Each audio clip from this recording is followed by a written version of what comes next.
16ની national લેવલની ઇન્વિટેશનલ tournament, એટલે આપણે આમંત્રણ આપીએ અને આપણે 30 જણને આમંત્રણ આપીએ, એમાંથી એમની અનુકૂળતા પ્રમાણે 8 કે 10 ટીમો આવે.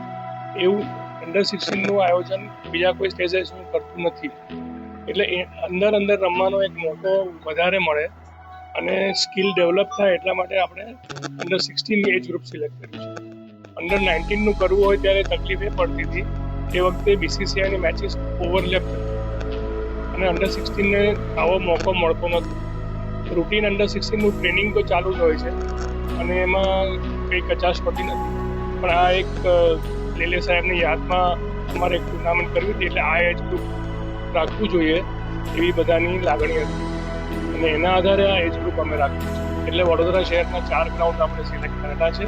ટોટલ આ અંડર 16 ટુર્નામેન્ટ જે અમે લોન્ચ કરી છે એમાં 8 ટીમ બીજા એસોસિએશનની છે અને 2 ટીમ આપણી બરોડાની છે. એટલે ટોટલ 10 ટીમ છે ટુર્નામેન્ટમાં પાર્ટિસિપેટ કરશે અને દરેક ટીમ 4 ગ્રાઉન્ડ ઉપર અને દરેક ટીમ 4 મેચીસ, દરેક ટીમને 4 મેચ ચાન્સ મળશે. 2 ગ્રુપ કર્યા છે 5